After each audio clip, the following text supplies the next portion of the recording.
8 400 400 400 ये है डाउटनेट का व्हाट्सअप नंबर। चाहे वो फिजिक्स हो, केमिस्ट्री हो, मैथ हो, बायोलॉजी हो, अब आपको हर सवाल का सॉल्यूशन मिलेगा डाउटनेट ऐप पर। बस आपको आपके फ़ोन में डाउटनेट का व्हाट्सअप नंबर 8 400 400 400 को सेव कर लेना है। बस फिर आपका जो भी सवाल होगा आपको उसको फ़ोटो खींच लेना है, उसे क्रॉप करना है और 5 सेकंड में आपको उसका वीडियो सॉल्यूशन मिल जाएगा। For class 6 to 12 IIT JEE main advance NEET CBSE board और सभी स्टेट के बच्चों के लिए है ये। तो देर किस बात की, तो अभी जाइए 8 400 400 400 पर और सभी डाउट क्लियर कीजिए। इसकी लिंक डिस्क्रिप्शन बॉक्स में है। हेलो स्टूडेंट्स, स्वागत है हमारे चैनल पर आपका। हम आपके लिए लेकर आए हैं 10th बोर्ड यानी कि माध्यमिक शिक्षा बोर्ड का मॉडल टेस्ट पेपर। इस टेस्ट पेपर के लिए हम प्रश्न पत्र की योजना देखेंगे, ब्लूप्रिंट देखेंगे और एक मॉडल टेस्ट पेपर देखेंगे। तो शुरू करते हैं। यहाँ हम देख रहे हैं कि कक्षा 10 के लिए विज्ञान विषय का ये पेपर है। इस प्रश्न पत्र की योजना में उद्देश्य हेतु अंक भार बताए गए हैं कि पूर्णांक पेपर के जो पूर्णांक हैं यानी कि कुल आपका पेपर होगा 80 नंबर का। उद्देश्य हेतु अंक भार जो दिए हुए हैं, ज्ञान के लिए अंक भार है 33, अवबोध के लिए 24, अभ्यक्ति के लिए और ज्ञानोपयोग के लिए 11, मौलिकता और कौशल के लिए 12 और योग हो गया 80। इस तरह से आपके ये पेपर में अंक भार रहेगा।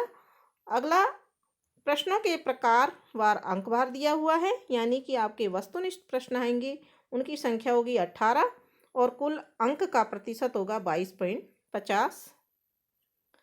इसके अलावा यहाँ पर प्रश्नों का प्रतिशत और संभावित समय भी दिया हुआ है जो आप देख सकते हैं। अति लघुत्तरात्मक प्रश्न आएंगे आपके 12, लघुत्तरात्मक प्रश्न आएंगे 13, दीर्घ उत्तरीय प्रश्न आएंगे 4, निबंधात्मक प्रश्न आएंगे 3, जिनका कुल टोटल प्रश्नों का योग होगा 50। फिर आगे देखते हैं विकल्प योजना आंतरिक विषय वस्तु का अंक भार यानी कि आपकी चैप्टर जो है विज्ञान विषय में जितने चैप्टर हैं यहाँ उनके नाम दिए हुए हैं।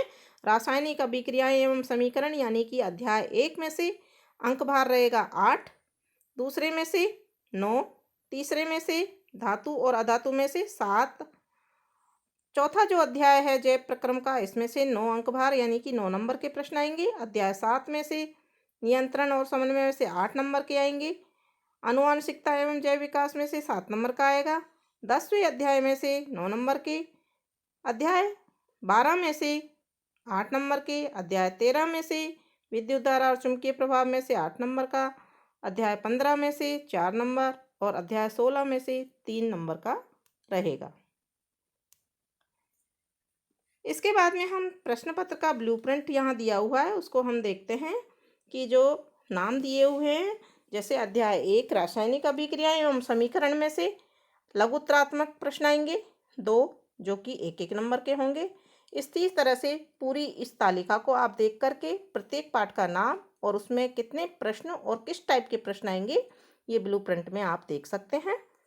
अब आगे देखते हैं जो आपका माध्यमिक शिक्षा बोर्ड राजस्थान अजमेर द्वारा बनाया गया मॉडल प्रश्न पत्र माध्यमिक परीक्षा 2022 के लिए है और विषय विज्ञान है, कक्षा 10 है, समय 2 घंटे और 45 मिनट है और पूर्णांक रहेगा 80 नंबर। इसके लिए परीक्षार्थियों के लिए शुरू में सामान्य निर्देश दिए हुए हैं। ये निर्देश आप ध्यान से पढ़ लेंगे, जब अपना पेपर देने जाएंगे वहाँ भी आपको निर्देश अवश्य ही पढ़ने चाहिए। इसमें फिर देखते हैं बहुविकल्पी प्रश्न दिए हुए हैं खंड अ में। प्रश्न 1 है, निम्न प्रश्नों के उत्तर सही विकल्प चयन कर उत्तर पुस्तिका में लिखिए। यानी कि 4 ऑप्शन है। वस्तुनिष्ठ प्रश्न ऑप्शन छाट करके इनमें से लिखने होते हैं। अ ब स द में से कोई एक ऑप्शन सही होता है जिसको हमें लिखना है। प्रत्येक प्रश्न 1 नंबर का है। जैसे पहला प्रश्न दिया हुआ है, पादप में फ्लोएम उत्तरदायी है। 4 ऑप्शन है, भोजन का वहन, जल का वहन, ऑक्सीजन का वहन, अमीनो अम्ल का वहन। प्रश्न नंबर 2 है, मनुष्य में आमाशय एक तंत्र का भाग है जो संबंधित है श्वसन, उत्सर्जन, पोषण, परिवहन। प्रश्न नंबर 3 है, निम्नलिखित में से कौन सा पादप हार्मोन है? Gibberellin, oestrogen, insulin, thyroxine. प्रश्न नंबर 4 है, कोशिका विभाजन को कौन सा हार्मोन प्रेरित करता है? एब्सिसिकम, टेस्टोस्टेरोन, ऑक्सिन, साइटोकाइनिन। प्रश्न नंबर 5 है, उत्तल लेंस के लिए वह बिंदु जिस पर आपतित किरण बिना मुड़े सीधी निकल जाती है उस बिंदु को कहते हैं। फोकस बिंदु, द्वारक, प्रकाश केंद्र, वक्रता केंद्र। प्रश्न नंबर 6 है, प्रकाश के परावर्तन की घटना में आपतन कोण I तथा परावर्तन कोण R में सही संबंध होता है। ऑप्शन दे रखे हैं, I बराबर R, I greater than R, I short than R, I not equal to R। प्रश्न नंबर 7 है, विभवांतर को मापने का यंत्र है गैल्वेनोमीटर, वोल्टमीटर, एमीटर, वोल्टामीटर। प्रश्न नंबर 8 है, किसी चालक तार के प्रतिरोध का मान निर्भर करता है उसकी लंबाई पर, उसके अनुप्रस्थ काट के क्षेत्रफल पर, उसके ताप पर, उपयुक्त सभी। प्रश्न नंबर 9 है, विद्युत ऊर्जा को यांत्रिक ऊर्जा में रूपांतरित करने की युक्ति को कहते हैं जनित्र, मोटर, वोल्टमीटर, एमीटर। फिर एक समीकरण दे रखा है Fe2O3 plus 2Al is equal to Al2O3 plus 2Fe। ऊपर दी गई अभिक्रिया किस प्रकार की है? संयोजन अभिक्रिया, विस्थापन अभिक्रिया, वियोजन अभिक्रिया, विस्थापन अभिक्रिया। अगला प्रश्न है प्रश्न नंबर 11, अपचन का उपचार करने के लिए निम्न में से किस औषधि का उपयोग होता है? Antibiotic, analgesic, antacid, antiseptic. प्रश्न नंबर 12 है, खाद्य पदार्थ के डब्बों पर जिंक की बजाय टिन का लेप होता है क्योंकि टिंक की अपेक्षा जिंक महंगा है, टिन की अपेक्षा जिंक का गलनांक अधिक है, टिन की अपेक्षा जिंक अधिक अभिक्रियाशील है, टिन की अपेक्षा जिंक कम अभिक्रियाशील है। इस तरह से ये आपके वस्तुनिष्ठ या ऑब्जेक्टिव टाइप प्रश्न कंप्लीट होते हैं, जो कि जिनकी संख्या है 12। अब है प्रश्न नंबर 2, रिक्त स्थानों की पूर्ति कीजिए। ये भी एक एक नंबर के हैं। पहला रिक्त स्थान है, नर में खाली जगह हार्मोन का स्त्रावण होता है। प्रश्न नंबर 2, इसी में दूसरा खाली जगह है, अपशिष्ट उपोत्पादों को शरीर से बाहर निकालने के प्रक्रम को खाली जगह कहते हैं। तीसरा है, ओजोन परत सूर्य से आने वाली खाली स्थान से सुरक्षा प्रदान करती है। प्रश्न नंबर 4 है, कोयला एवं पेट्रोलियम खाली स्थान ईंधन के उदाहरण हैं। पांचवा है, गोलीय दर्पण के ध्रुव एवं वक्रता केंद्र के बीच की आधी दूरी को खाली स्थान कहते हैं। प्रश्न नंबर 6 है, विद्युत शक्ति का मात्रक खाली जगह है। इस तरह से रिक्त स्थान आपके कंप्लीट हो गए हैं। अब देखते हैं प्रश्न संख्या 3, अति लघुत्तरात्मक प्रश्न है जिनका एक शब्द या एक पंक्ति में उत्तर देना है। ये भी एक एक नंबर के हैं। पहला प्रश्न है इसमें, पचित भोजन का अवशोषण किस भाग में होता है? मधुमेह रोग किस हार्मोन की कमी से होता है? रेफ्रिजरेटर में किस रसायन का उपयोग किया जाता है? अमृता देवी बिश्नोई राष्ट्रीय पुरस्कार किससे संबंधित है? गंगा नदी पर बने बांध का नाम लिखिए। यदि L लंबाई के चालक तार का प्रतिरोध R ओम है तो उसी चालक के तार से 2R ओम प्रतिरोध प्राप्त करने के लिए कितनी लंबाई का तार लेना होगा? अगला प्रश्न है, दो चुंबकीय क्षेत्र रेखाएं एक दूसरे को क्यों प्रतिच्छेद नहीं करती हैं? इससे अगला है, किसी परिपथ में धारा प्रवाह है या नहीं तथा किस दिशा में है जानने के लिए हम किस विद्युत उपकरण का उपयोग करते हैं? इससे नेक्स्ट क्वेश्चन है, कठोर जल को मृदु करने के लिए किस सोडियम यौगिक का उपयोग किया जाता है? अगला प्रश्न है, ताजे दूध का pH मान 6 होता है, इससे दही बन जाने पर इसका pH मान परिवर्तित हो जाता है, क्यों? नेक्स्ट क्वेश्चन है, आश्रित जल विद्युत का चालक क्यों नहीं होता है जबकि वर्षा का जल होता है? अगला प्रश्न है, CaOCl2 यौगिक का प्रचलित नाम क्या है? इस तरह से बच्चों हमने इसमें देखा कि सभी प्रश्नों के उत्तर एक शब्द में आ रहे हैं और हम उनके एक शब्द में उत्तर लिख सकते हैं, जो कि एक एक नंबर के क्वेश्चन है। इस तरह से हमारा ये तीसरा खंड जो अ है, इसके सारे प्रश्न कंप्लीट होते हैं। इसमें सभी प्रश्न एक एक नंबर के हैं। अब है खंड ब, लघुत्तरात्मक प्रश्न। प्रश्न संख्या 4 से 16 तक के उत्तर दीजिए। शब्द सीमाएं 50 शब्द। इसमें चौथा प्रश्न है, भोजन के पाचन में लार की क्या भूमिका है, जो कि 2 नंबर का है। प्रभावी एवं अप्रभावी लक्षण को समझाइए, ये भी 2 नंबर का है। एक संकर व द्विसंकर प्रारूप में लक्षण प्रारूप अनुपात लिखिए, ये भी 2 नंबर का है। जैव निम्नकरणीय किसे कहते हैं, 2 नंबर का। प्रकाश के अपवर्तन के नियम लिखिए, 2 नंबर का है। यदि 2 ओम, 3 ओम और 6 ओम के 3 प्रतिरोधकों को अपासर क्रम में संयोजित किया जाता है तो संयोजन को तुल्य प्रतिरोध की गणना कीजिए, 2 नंबर का है।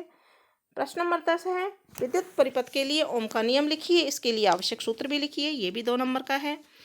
प्रश्न नंबर 11 है, धारावाही चालक छड़ को चुंबकीय क्षेत्र में लंबवत रखने पर उस पर लगने वाले बल की दिशा की व्याख्या के लिए फ्लेमिंग के बाएं हाथ का नियम लिखिए और आवश्यक चित्र बनाइए। ये भी 2 नंबर का है। प्रश्न नंबर 12 है, लोहे की वस्तुओं को हम पेंट क्यों करते हैं? ये भी 2 नंबर का है। प्रश्न नंबर 13 है, संतुलित रासायनिक समीकरण क्या है? रासायनिक समीकरण को संतुलित करना क्यों आवश्यक है? ये भी 2 नंबर का प्रश्न है। आयनिक यौगिकों का गलनांक उच्च क्यों होता है? ये भी 2 नंबर का प्रश्न है। तांबे के विद्युत अपघटनी परिष्करण का नामांकित चित्र बनाइए। ये भी 2 नंबर का है।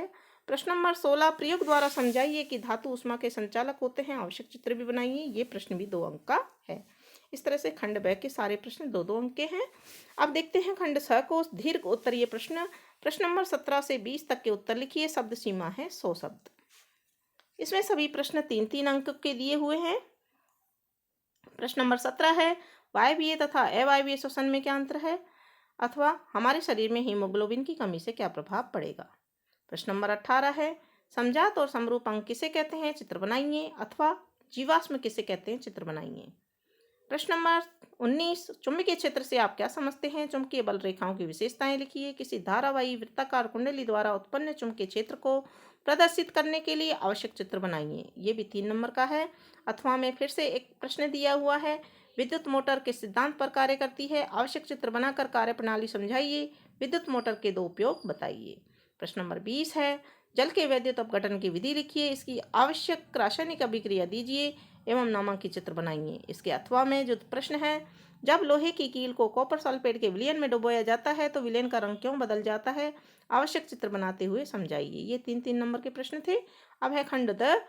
इसमें 21 से 22 के उत्तर देने हैं। शब्द सीमा है 250 शब्द। इनको निबंधात्मक प्रश्न भी कहते हैं। प्रश्न नंबर 21 है, सिनेप्स किसे कहते हैं? तंत्रिका कोशिका के कार्य बताइए। तंत्रिका कोशिका का नामांकित चित्र बनाइए। इसमें ये 3 छोटे छोटे प्रश्नों को जोड़कर एक प्रश्न बनाया है और ये प्रत्येक प्रश्न 4 अंक का है। इसके अथवा में जो प्रश्न है, मस्तिष्क का कौन सा भाग शरीर की स्थिति व संतुलन का अनुरक्षण करता है? अनैच्छिक क्रियाओं के 2 उदाहरण दीजिए। मानव मस्तिष्क का नामांकित चित्र बनाइए। प्रश्न नंबर 22 है, गोलीय लेंसों के लिए चिन्ह की परिपाटी को समझाइए। किसी अवतल लेंस की फोकस दूरी 15 सेंटीमीटर है। किसी बिंब को लेंस के कितनी दूरी पर रखें कि इसका प्रतिबिंब लेंस से 10 सेंटीमीटर दूरी पर बने?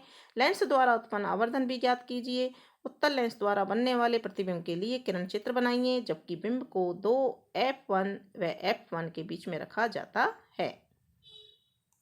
इसके अथवा में जो प्रश्न दिया हुआ है वो भी इसी से संबंधित है। 15 सेंटीमीटर फोकस दूरी के अवतल दर्पण का उपयोग करके हम किसी बिंब का सीधा प्रतिबिंब बनाना चाहते हैं। बिंब का दर्पण से दूरी का परिसर क्या होना चाहिए? बिंब की प्रकृति व आकार टिप्पणी लिखिए। इस स्थिति में प्रतिबिंब के बनने का किरण चित्र बनाइए। एक दर्पण द्वारा उत्पन्न आवर्धन +1 है, इसका अर्थ है। तो इस तरह से हमने 22 प्रश्न तक देखा है। अब है प्रश्न नंबर 23, धातु के साथ अम्ल की अभिक्रिया होने पर सामान्यतः कौन सी गैस निकलती है? एक उदाहरण के द्वारा समझाइए। इस गैस की उपस्थिति की जांच आप कैसे करेंगे? आवश्यक चित्र भी बनाइए। इसमें 1 + 2 + 1 = 4 नंबर का ये प्रश्न है। और अथवा में फिर से एक प्रश्न और दे रखा है, कोई धातु यौगिक A तनु हाइड्रोक्लोरिक अम्ल के साथ क्रिया करता है तो दुबदाहट उत्पन्न होती है तथा इससे उत्पन्न गैस जलती हुई मोमबत्ती को बुझा देती है। धातु यौगिक A एवं उत्पन्न होने वाली गैस का नाम बताते हुए पूर्ण अभिक्रिया के लिए संतुलित रासायनिक समीकरण लिखिए। तो इस तरह से ये आपका विज्ञान विषय का प्रश्न पत्र, जो मॉडल प्रश्न पत्र बनाया गया है, ये कंप्लीट होता है। तो बच्चों, इसका सॉल्यूशन लेकर के हम फिर से आपके अपने इस चैनल पर उपलब्ध होंगे। तो आपको ये पेपर कैसा लगा, आपको इसमें से क्या क्या आता है, आप ये देख लीजिए और हमें कमेंट बॉक्स में कमेंट करके बताइए कि आपको यह मॉडल पेपर कैसा लगा। धन्यवाद।